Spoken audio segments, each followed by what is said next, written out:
Good morning, everybody. Good morning. Coffee Conversations with Greg J is on. How you doing today? How you doing? Yep. Man, thought I'd just put on my shirt and tie. I haven't gotten into my proper business attire in a year. We've been under this COVID experience for a year, and hey, I was just working from home like the rest of y'all. T-shirts and whatnot. I put the jacket on occasionally, but I just felt like today just trying to make it all happen, in a proper business way. If you don't mind, I've been reflecting here lately, Black History Month, talking about our images. We're in such a state of renewed consciousness in our community all across the world.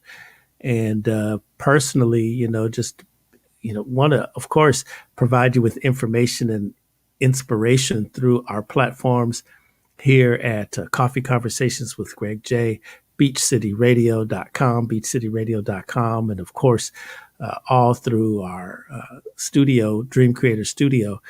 But, personally, really reflecting on, the information that is before us. And so, I renewed my situation on ancestry.com and began to just kind of dig through to find out where I come from. And, I'm finding out some stuff, man. It's finding out some stuff.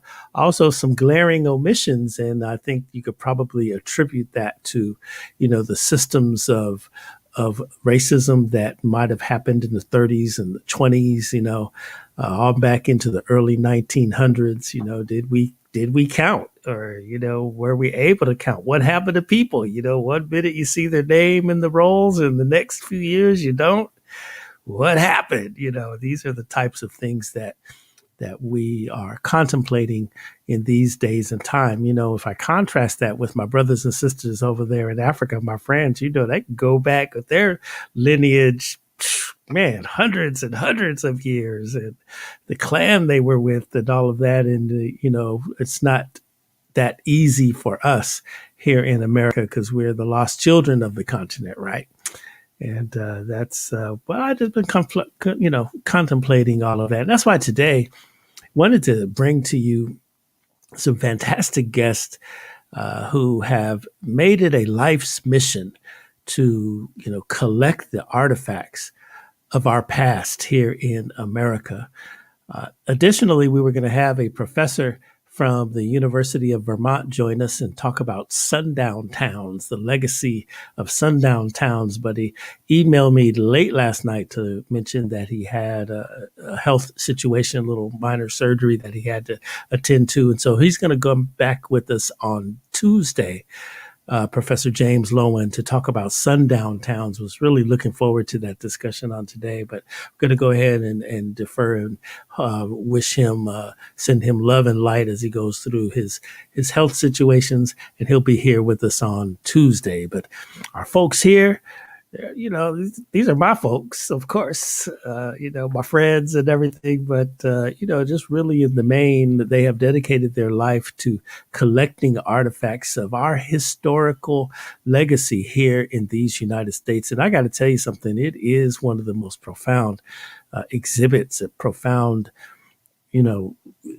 collections of stuff that I have ever seen. And man, it's really, really, really, really incredible. Well, let's bring them in. Hey, Sheba, David, Good morning. Good morning. Hey, let me see. Let me get you guys to come in a little closer to what. Look, act like you love one another. I'm not. uh, good, good morning. All right. Good morning. Okay, well, look, this is what I'm gonna do. I'm gonna make you all. Let's see if we can do it like this. Yeah. Okay. Yay. All right. So, good morning. Good morning. Good morning. Thank you for having us. Yeah. Yes. So, how's everybody? Y'all doing okay in this COVID-19 environment? Everybody good? We are survivors. Yeah. A couple of us had COVID, and we are feeling better now. Now we're vaccinated, feeling good. All right. So I want to let the people know this is father-daughter right here. Mhm. The homie Sharon, she didn't want to come on there. I got to shout her out. That's my people. But you guys have such a collection there of artifacts from our history here as Black people in America. And, let's just start off the conversation with why is it important that we have, the legacy of, what's important about collecting artifacts and maintaining the collection? As we transcend to greatness as African Americans, sometimes our past is overshadowed by the accomplishments that we're making. And so you'll look, and now we have a vice president that is an African American woman. And so a lot of people will dismiss what we've been through, and they'll say, oh, it's a level playing ground now. And so it's important for us.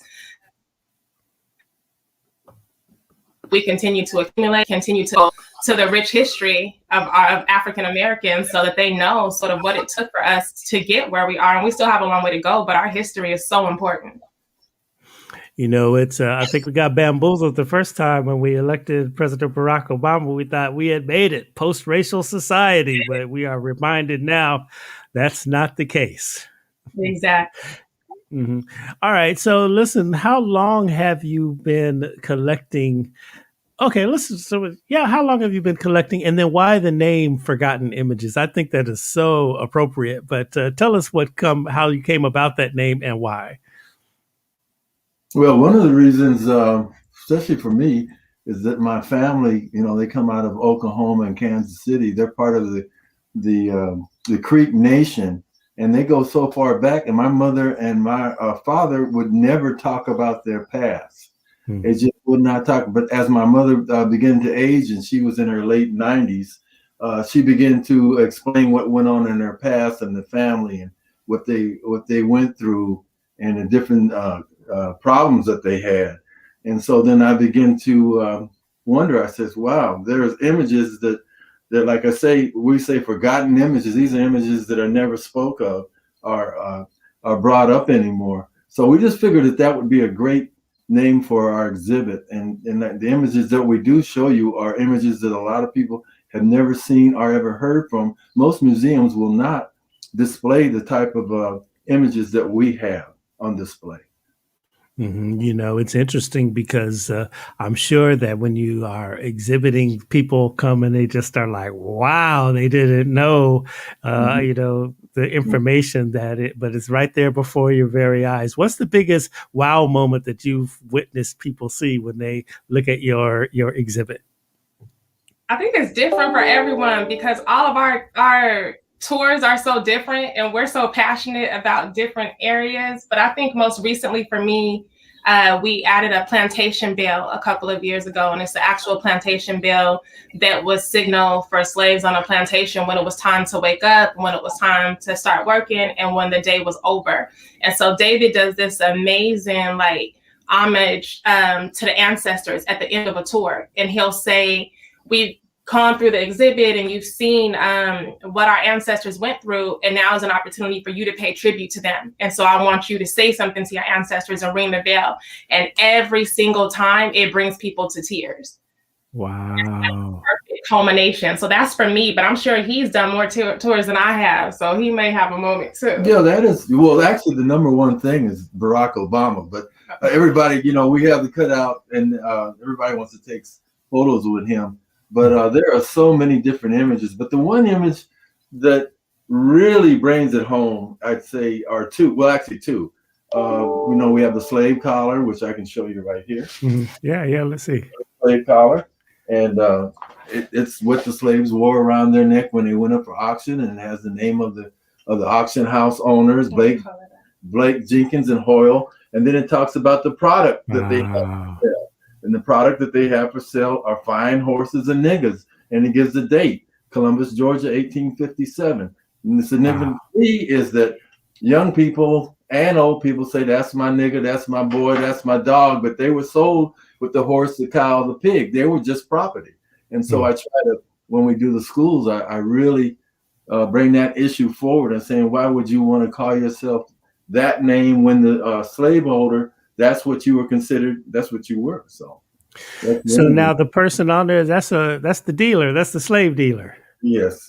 Like we go get our car, we go, man, incredible stuff. You know, I got to tell you something, man. I the slave collar and what you say, just speaking to our ancestors. I went through that my early morning meditation because I was sharing earlier that I've been on the ancestry.com and I found, my great grandmother. I'd never heard her name before, like ever, like ever. I don't remember my dad ever talking about Maggie Johnson. And I reached out to her in my morning meditation. I wanted to know, where are you? What happened? Tell me, reveal, and so it's very important for us to have that communication, I think, with our ancestors. And I want to point out to the people, this is real stuff now. That 1857 slave collar, that's the real deal. That's not a plaything. All right, now let me ask you all this. Now, the one profound thing for me, what I've seen her exhibit a few times, right, is the gator bait. Come on now. They used our babies to catch alligators. Yeah, that's a true story. I mean, it went on throughout slavery, went on after slavery ended. It went out throughout the world. And you can go in Australia and the alligators, crocodiles, they would take black babies out to the swamps and catch crocodiles with them. And the same thing they did in the United States. So it's a true story. In fact, it was actually advertised in newspapers, where they wanted what they call pickaninnies to take them out to the swamps to catch alligators. So it's actually a true story. And you just think about the trauma of a parent leaving your child to go work in the fields for the day and to come back and your baby is gone because someone decided they wanted to go catch an alligator and your baby was the bait for the day. Wow. Oh man, this is really something. All right, show me something else. Show me something else. What you got? This here is this would go around your ankles, and it has rocks in it. It's called a rattler. So as slaves moved around about, or say if they were leaving the plantation wherever they had to go, they would have these around your ankle, and they have rocks in them. So as they walk, it rattles. So, question: How did Harriet Tubman get around some of these tools right here that they had? So, yeah, typically these were placed on people that were high risk, right? Because not all of your slaves were thinking about escaping the plantation. And then you have some slaves that ran away and they were returned to the plantation. And so once you escaped from the plantation and you came back, well, then certain measures were put in place to make sure that you didn't escape again. This is one of them, putting shackles on you that would make noise so they knew where you were at all times. Another thing that they would do is they would take branding irons and they would brand the initials of the slave owner into your face. So then if someone saw you outside of the plantation, they would know that you were prone to runaway. So you get an R for runaway, or you would get their initials branded on you in the same way that we get tattoos today. Wow. Okay, I'm speechless. Oh man. So are we, let me ask you this. So do you think, I'm a mature guy, so I guess I know I'm a little old school, but I got to ask the question. So are we emulating in a way, like when we get the tattoos and whatnot, we're emulating in a way the mark of slavery, these conditions, it sounds like, in our culture? I can see the correlation, but maybe not, because different communities, different cultures use tattoos to signify different things, right? Mm-hmm. And so definitely for us, it has more of a bad connotation to it, because we were branded coming off of slave ships on and off and on plantations if we escaped.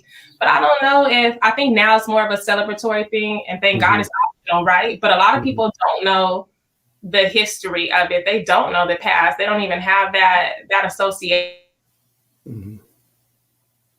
with it, which is why we're scared to make those connections. Just like the University, I think, of Florida, they call it the Gators. Mm-hmm. Well, they have a chant called alligator bait, but they have no idea where that story originally came from and what it was used for. That it actually was, they did go after Black babies for alligator bait, but they would use that against different schools that they would be going up against, that the school was considered alligator bait. Mm-hmm, mm-hmm. And they have no idea the original of that song, of that term, where it came from. Mm-hmm. Now, you guys have in your exhibit like the full-on Ku Klux Klan robe. Is that real? Yes, it is. It came from Nevada. It was actually up for sale, and we had a chance to purchase it, and we did. And then a lot of people, it actually has a stain on it. People are saying that, is that a blood stain? We haven't had the DNA sample on it, but it sure looks like that. It depends on whose tour you have. It depends on whose tour you're in. I'll say, oh, we don't really know. It might be a water stain. Yeah. But if you're with my mom, she'll be like, yes, and it still has blood. So it just totally depends on who's doing your tour. So we actually have quite a bit of artifacts from there. We actually have the medals that they would give the Klan members. If you went out and did a deed or you're great, they'd put a medal on, just like if you were in track or different fields, and be honored. And we actually have a small statue of a Klan, a porcelain statue, which they would put in front of their window or on the porch, and that way you would know that they're having a meeting that night. Mm-hmm. So we have quite a bit of Klan membership certificate from the 1920s, I think it is. A nice collection of Klan artifacts, especially things that they would distribute during their national conventions. Mm-hmm. Quite a bit of those artifacts are available, and as we see them, as they see them, as they travel throughout the South, they always pick them up. Yeah, we actually have an album that they recorded that tells all about the Klan. And it talks about what was going on in Atlanta, Georgia, with the desegregation of the restaurants. And they called out for the Klan to come out and get the monkeys and the gorillas and take them out of the restaurants. Wow. They made a record. Yeah, they made an album that we have. Wow. Isn't that something? You know, the whole thing about lynching really is, in America, is really, really something, because it escapes me now. There's a website, and it came with a coffee table book where they collected all of the postcards and everything of the lynchings, and I feel like it's called Forbidden Images. I'll have to, before the show's over, I'll remember the name. But you know, the lynchings were a spectator sport. I mean, as many crowds as, just like you would go to the Staples Center, as many people that would fill out and sell out a Laker game would come and witness, you know, the lynchings of a Black man or woman. And do you guys have, you know, examples of lynching, like maybe the ropes or some of those postcards that they might have sent around in those days? Not physically here. The exhibit that's set up here in this room is Slavery and Plantation Life. But within the exhibit, we do have the book that you're referencing. And we do have a section that speaks to that. And like you said, it was a community event, in the same way that we come together here in Long Beach at King Park for Martin Luther King Day. They would come together for a lynching, and you would bring your family, and it was for everyone to see. And we actually do have a rope from Pine Bluff, Arkansas, that was owned by the judge of the county, and he was called the lynching judge. And he had this lynching rope that he actually, I assumed he used it. It'd be mounted above his desk, and we actually have that on display. Now, how do you come across all of this great stuff? Do you I mean, how do you discover? Walk us through the process of discovery and then authenticating, the artifacts that you have. Well, there's so much literature to do is go get some of the different literature on Black Americana. There are some of the greatest collectors on Black Americana are white people. They actually been collecting this stuff way before we because in our families it was just whatnots. Mm-hmm. But they were a lot of the white families actually grew up with and been around it all their lives, and so they have put out literature, and so there are counterfeits because of the value of these items have gone up so significantly to where there are counterfeits out there. So you have to get out there and read the literature. Yeah. And then you also have to come in contact with collectors. And a lot of collectors, we stay in contact with them. If they get something, they let us know, and we're able to purchase it. Or we let them know what we're looking for, and they go out and see if they can find it. And then we're always looking. And so they take trips, annual road trips, where they get in a car and they'll attach a U-Haul trailer, and they just go town to town and they start searching. We went to Virginia for graduation, and as we drove from DC into Virginia, I literally was just Googling each town as we went through Black history. And so we just went off the trail and we looked. Anywhere that we go, we designate one full day for picking. We call it picking, and we go in and we just take our time and we look for little things, and you find things in the weirdest places. We just came back from Palm Springs and we found some amazing stuff in the stores there in Palm Springs. Wow. You mentioned that the exhibit that you're sitting in now is Life on the Plantation. And I'm just thinking, one of the things that amazed me about Black history, I was stationed in Beaufort, South Carolina, right all down there with the Sea Islands and all that, the Gullah Geechee people and everything. And it used to really trip me out that, when you would meet Black civilians, their families would be living on the land that their ancestors were slaves on. It was really, really amazing. And you would see the big house there, but then you would see, of course, the home is more modern now, but the property that they were on, for generations, they've just still lived there. And wow, really, really something. Now, what are some of the other things about plantation life that we should be interested in, or, that would amaze us right now that you could share with us?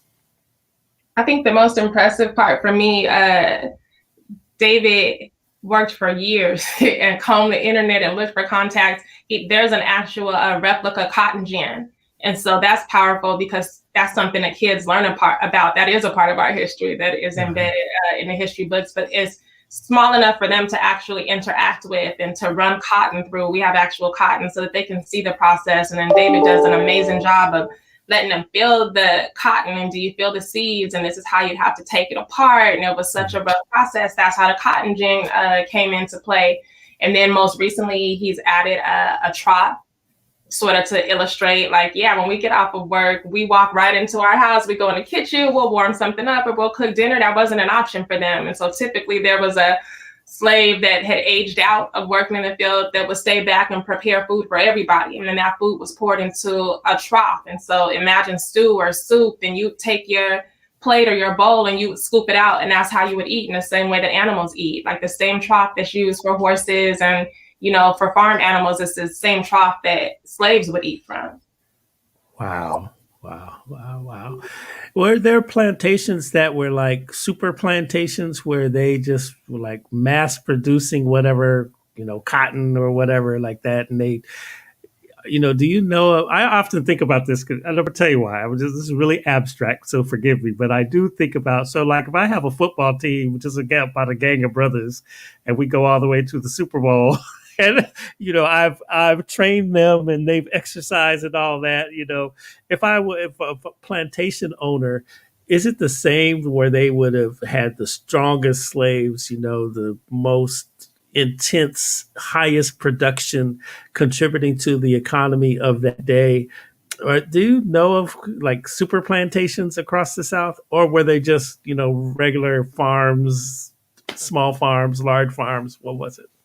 I think that's a huge part of slave trade. I think when people think slave trade, you think, them being shuttled from Africa into the United States. But once they were here in the United States And on the southern plantations, there was still quite a bit of trade because you wanted the biggest, you wanted the strongest, the most productive slaves. You weren't just housing, people to house them. And so if you could trade up and, like you said, assemble a team that was stronger and that would bring you more profits, you absolutely were doing that. David and my mom have traveled extensively in the South. I don't know if you could think of a super plantation. Well, there's one in, I think it's in Louisiana that we went to that was recently bought, and they found out that there were so many artifacts on there, and they turned it into a museum.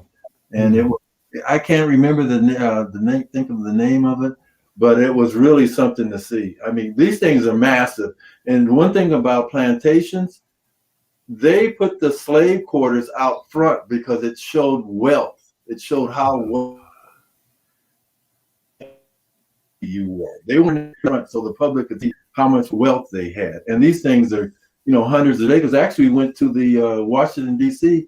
plantation, right? Yeah, we went to, when we were driving that trip from Washington to Virginia, one of the towns we went in was the town where George Washington's family was. And so we went on to his sister's plantation, and just in explaining to the people that were running it, oh, we have a Black History Museum. And they were like, oh, come on in. And so they took us off the tourist track, right? And so we were able to go into the slave kitchen, and we were able to actually, touch things and look. And he said, you want to see something really cool? And we're like, well, yeah. And so he said, after they would cook the food, the slaves were not able to go through the front door with the food. And so he took us to this little small entrance, and this entrance ran through, it was like a portal in the walls of the house. So they weren't even allowed to walk through the regular walls of the house. And so it was this narrow passage that they would have to travel through with the food to take it to the dining room and then go back. And we went through the passage, and I just remember thinking, this is so narrow, and I cannot imagine coming through here with plates and dishes and trying to maintain your balance, and it's dark and damp. It was powerful. We saw some amazing things on that trip. Yeah, and also that was very emotional was the graveyards where the slaves were buried. No headstones, just barren land. You didn't know who was buried where or anything, and that was very, very emotional to see that. And the trading post. Yeah, there was a trading post in one city as we were going through. I Googled it, Black History, and it popped up that there was a trading post. And so we were like, oh, we got to get off. We're coming back around this interstate. And we got there, and it was an all-white town, and it was super uncomfortable for them. But that's okay, because we were uncomfortable, and our ancestors had been uncomfortable in that same spot. But still sitting in the middle of this town on the corner is a slave auctioning post that they would put slaves on, and the town would gather around and they would bid on these slaves. And so we stood there and we took pictures, but you could look and see that it was uncomfortable for them. And it should be, because after all these years, it's still here. You guys have it listed on your website as a tourist attraction. So here we are. But that was powerful too. And if you look at those pictures, you're like, just the look on our face is so somber. Like, we couldn't have faked it even if we tried. Wow, incredible. I know in Beaufort, South Carolina, there was a slave trading post down by the bridge in downtown Beaufort. I don't know if it's still there or not, but certainly, yeah.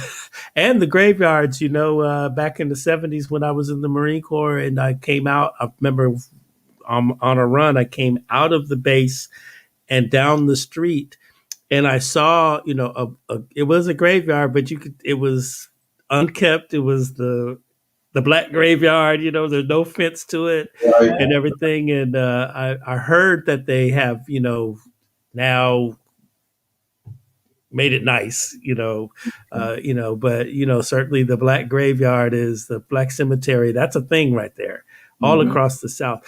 And I'm wondering if the plantation in Louisiana is the Whitney plantation that you're speaking of, David, because I think it is. It's really, you have to go see it.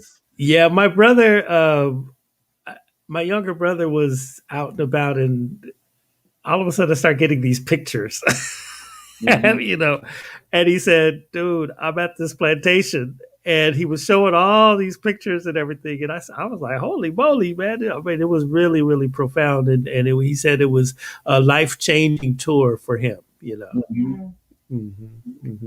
Wow. Just think about this. Rhonda Love is in here. She's saying, so powerful and painful. How did our ancestors survive being in the hands of such a brutal system by such brutal human beings? I mean, that's the question of the day right there. How do we survive? We are resilient people. Mm-hmm. We are just super resilient. And so I think that just God, and I think that, people go into that fight or flight mentality. And so it's like, what do I have to do to survive this? Because in addition to being slaves, they had families. And a lot of them were torn apart from their families when they arrived here because they weren't sold as a lot. Well, oh, this woman got off and she has her children and her husband. I'll take all of them. No, it was like we said, who's stronger, or who makes the most sense for my plantation. And so I would imagine being a mom, that just the hope that one day I can be reunited with my daughter or with my family is what would have kept me going. Like, okay, eventually this is going to end and we'll be back together and things will be better. So I would imagine that just that hope that they would be reunited and things would be better for them kept them going. Just like the diet that they had. A lot of people say, well, you shouldn't eat pork, but I think because of pork and different items that they had, we survived because it was in a survival mode. You realize that we ate whatever was left over. And, we didn't get the nutrition like most people would have. We just had to eat whatever was there. So now, when white people see this exhibit, I mean, because the whole thing is that I keep hearing, especially in these days and time of racial reconciliation, we're having these conversations, if you will.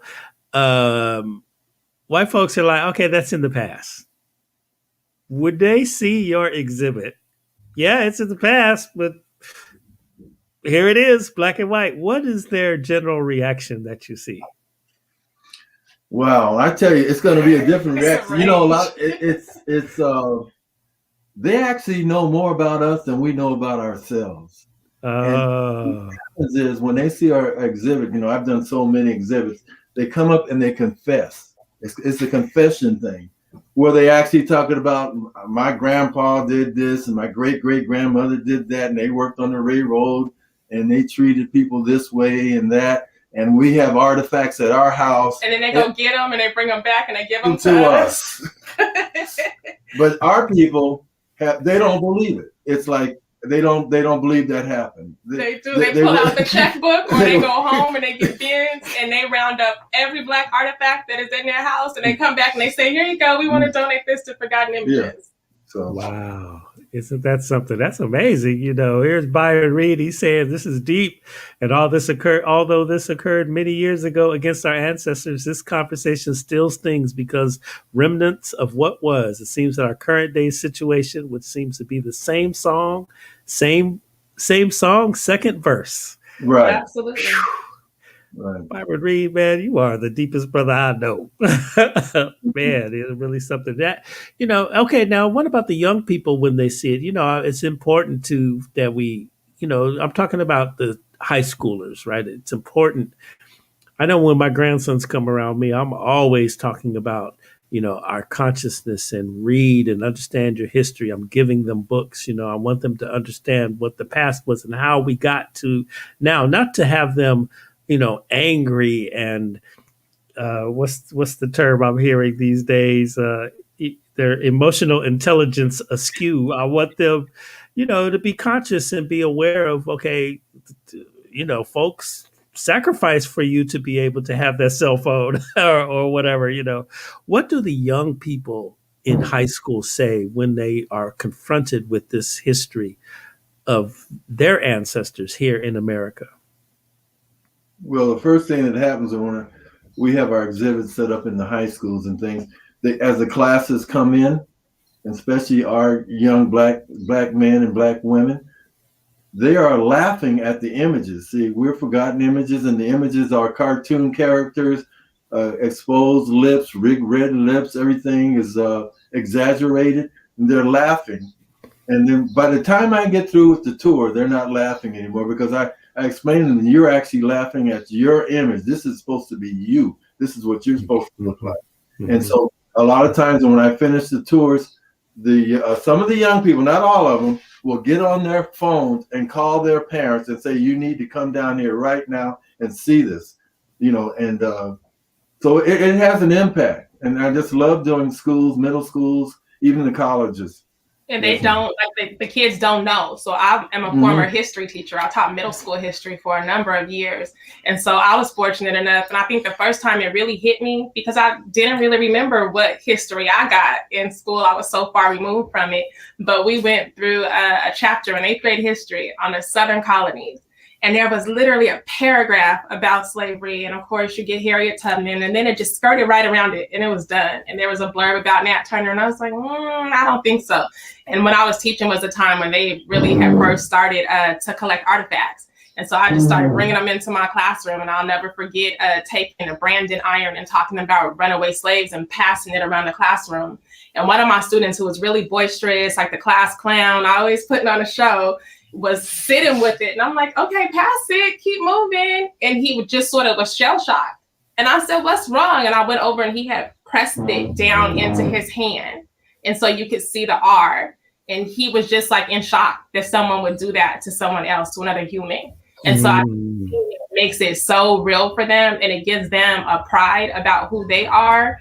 And it gives them sort of an obligation to do more and to strive for more because of what their ancestors have gone through before them.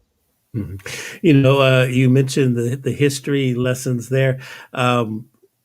The professor that was supposed to be on with us that'll come on Tuesday, Dr. James Loewen, to talk about the Sundown Towns and all of that. One of his books is The Lies of American History. That one of his specialties as a sociology professor is to point out how the American educational system has told us all of these lies of American history. And he breaks it down in a very, of course he's a professor, and he's white, by the way. Okay. So he's like really breaking it down how we only get, the tidbit of what really happened. And then we encounter something like forgotten images. Now, let me ask you the same question. What about the parents of those children? Now, when they see it and they maybe, because you know how we are in our community, some of us don't want to hear it, right? We don't want to hear about our slave days and all of that whole thing. And we have kind of gotten rid of it in our minds and we just start walking around here like just trying to live for today. But when their eyes are opened by seeing your exhibit, describe what happens. What have you seen? I think that a consciousness is awoken in them, because we've had parents come through themselves and then leave and then go get their kids and come back. And if the kids are attention span dwindling, listen to this man, pay attention. And then they leave and they come back the next day with 10 more kids, because I don't think that it's dismissive that they don't expose their children to it. I think that they don't know. I think that they haven't been exposed to it and they don't know the rich history. And then to have it in front of you and to have actual artifacts is just mind blowing for them. So I definitely think that it awakens a consciousness within them and a responsibility, because then they know that they need to expose their children with it so that they can know better and do that. Okay, so question for you all now. As we talk about this is very, very powerful. So you guys are going into the schools and that's great. Now, I'm a proponent I would love to see the church community have after school programs where our children are learning about our history, the history that they're not receiving in schools. Have you ever worked with any churches to have your exhibit? Can you envision a academic study program to where we're learning about our history, or we're actually able to see, touch, experience the actual artifacts of this history in America? Can you see yourself working with the churches? And if so, or have you already worked with some of them? We work with churches, but not really on youth programs, just more so of us doing a staging an exhibit. And then it's open to, their parishioners, and they're able to come in and to view it. I'm currently a director of expanded learning programs, which is before school, after school, and summer. And so I do a lot of work on a local, county, and state level. And so, that's one of my dreams, is for us, Forgotten Images, to have our own after school programs and to get grants and pull students in and really focus on our history. We've done some work with Long Beach Unified's coalition of involved African-American parents, where we've actually written Black history curriculum for them for a number of programs that they have, just to make it more accessible for those students. So I think that that's biggest partnership that we've done with a youth organization that involved lesson planning and really making the history relevant to them and bringing it to their level. But we would love to. I mean, because this is very important stuff that you have. And then last week we had Hardy Brown out of San Bernardino. He's on the Board of Education for San Bernardino, but his family are in the Inland Empire, Riverside, and all those cities out there, very prominent in terms of newspaper publishing and really advocating for the Black press all across the state of California. But one of their things is they have a huge, collection as well. And he was on with us and actually showed us a couple of things, books and collection of Jet magazines, the whole thing. Now, what is your favorite personal? Each of you got to have something that really touches you deep in your heart. I mean, I know you get used to it. You're around it all the time. You're doing all these exhibits and all that, but there's something that will hit you in the heart. One piece that makes you say, dang. Okay, well, I'm looking at it right now. There's a cutout of it. Yeah. Let me see if I can turn it. You can turn it. I don't know if you can see it. Then you can see one of it. Here is a cutout of some what the company calls them as pickaninnies, and then the gentleman with the shoes on.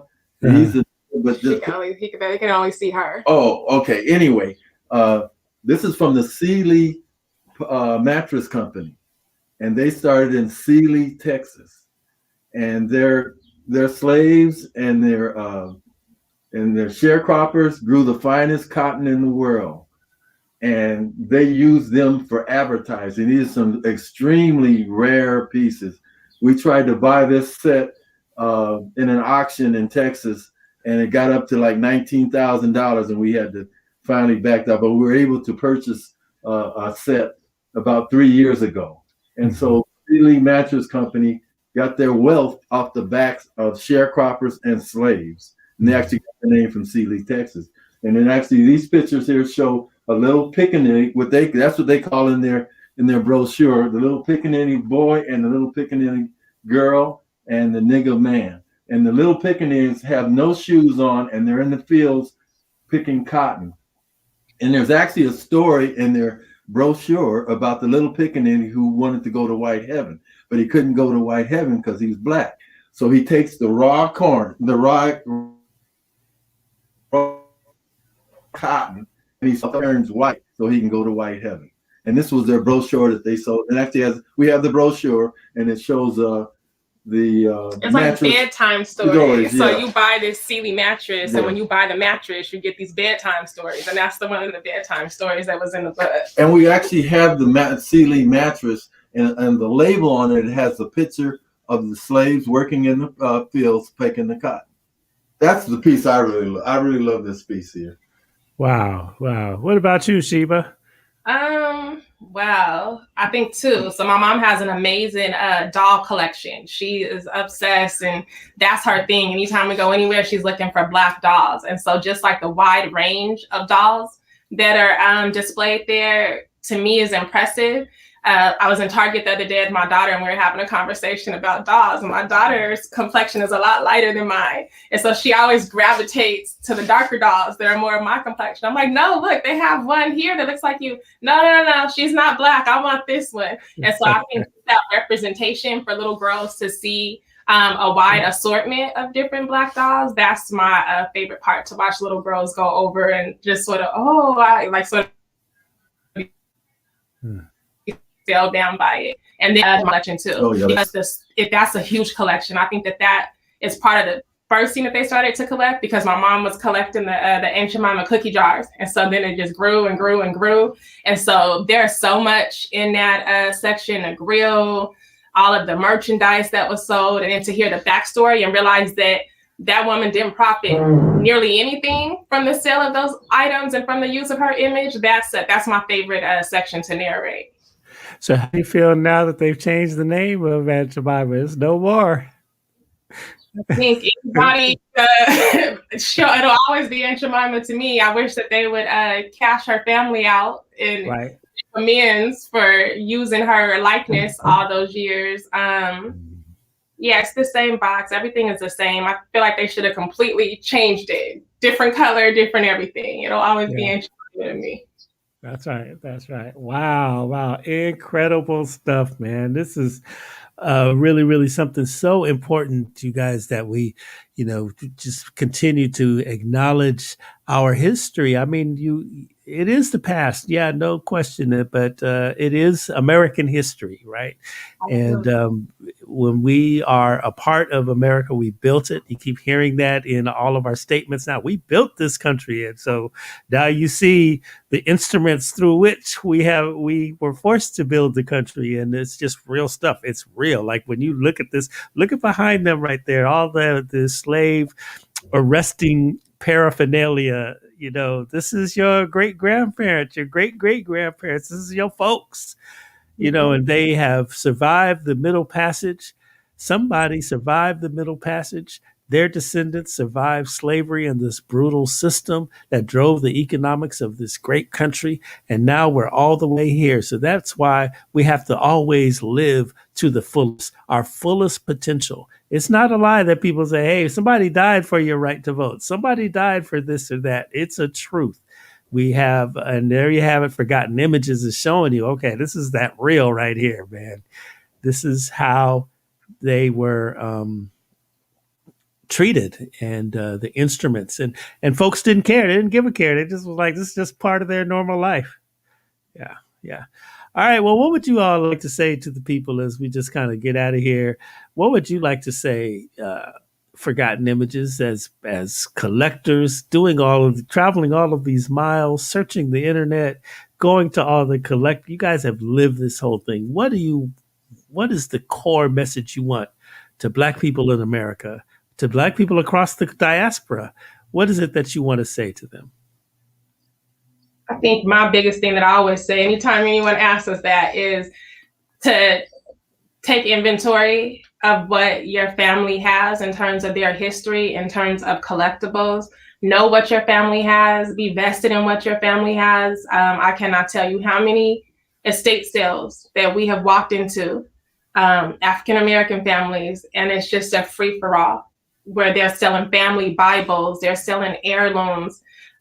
Retain your history, keep it, because we can't be at all places at all times to rescue it. We will when we see it, but it's so important that you help to maintain your family's legacy and your family's history for the next generation, so that they have a sense of who they are and where they're going, and talk to each other. We need to get back to telling stories and to passing things down. You'd be surprised how many people don't know their lineage and their family.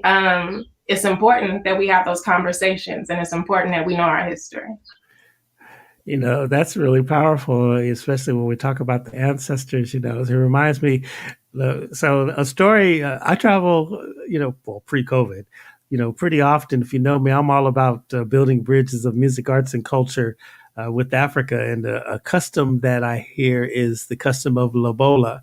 So when the man goes to, marry the woman, he must pay lobola to the family. And it's normally in in the old days it was cattle, but now it's cash. But it's a very real thing. And then you have these big parties like when the lobola happens. And so the reason that they do lobola is that when the woman takes on the man's last name, if he hasn't paid lobola, her ancestors will not know where she is. She becomes lost. And so it's almost the same, it's like if we don't know our history, we will become lost. Our ancestors will not know where we are, and we won't know where they are. That's really, really something. All right. So where can we see the Forgotten Images exhibit? What's next? Where you all going? How do we keep up with Forgotten Images? So we have a couple of things going. So always tune in to our Facebook page. It will have what's going on, what's next, or our Instagram pages. Forgotten Images is the handle. Tonight we are doing a live tour. So everything that is back in this area will be available. So we're doing that in conjunction with Long Beach Unified's coalition of involved African American parents. On Saturday, we'll be at the aquarium. So we'll go live at the aquarium. That'll be a completely different exhibit. So if you want two parts of the museum, tune in. We're partnering with the African American Cultural Center of Long Beach. And so we'll be doing a 10-month-long mini exhibit with them. And so they also are on Facebook. You can look up the African American Cultural Center of Long Beach, and I'm sure that they'll have a listing and they'll let you know when you can catch those events live. And we're available. And so we can do virtual exhibits. When this whole COVID situation is over, we'll be doing in-person exhibits again, but definitely reach out to us. We have packages and plans together. We'll work with you, whatever it is that you need, because we want this just to be out there. We want to expose as many people as we can. And also, this is really go ahead, David. Black History is not, at first it started off 1 week, now it's 1 month, but it's really 1 year, it's all the time. So 365, baby. That's right. Yes, sir. It is American history. It's Black history, but this is American history, and we cannot be confined to 1 month. So we get lots and lots of work in February and then in June for Juneteenth. But Black history can be talked about at any time. So call us. We're here. That's right. Okay, listen, send me the info here of your immediate events so that we can post it on the Coffee Conversations with Greg J Facebook and on Beach City Radio, beachcityradio.com. Send me the link so we could feed some people over. I just love y'all. First of all, you guys are just really great people, good friends, and I love, Sharon and David, Sheba, you guys are the folks, but certainly the Forgotten Images, your collection is, it hits me every time I see it. It hits me to my heart, and I just want to thank you all for preserving the history. It's a sacrifice. It's a commitment, a financial commitment, a commitment of time. But we know that you're for the culture, and that's what we really, really like. And I just want to personally thank you publicly for your due diligence, your intrepidation, your tenacity in keeping our history alive. God bless y'all. Thank you. Well, thank you for having us. All right, you got it. All right, everybody, look, we're going to continue this conversation on Tuesday with Dr. James Loewen. He's coming from the University of Vermont. He's written a few books, Lies of History, and he's got, mainly we're going to talk about Sundown Towns. Wasn't able to make it with us on today, but, we're sending him love and light as he goes through his health situations, but we're going to come back strong on this Tuesday and try to figure out, okay, what the heck is a sundown town? You'd be surprised. All right, y'all. Remember, love one another. Love one another. Bye-bye. Thank you. Bye. Love one another. Peace and blessings.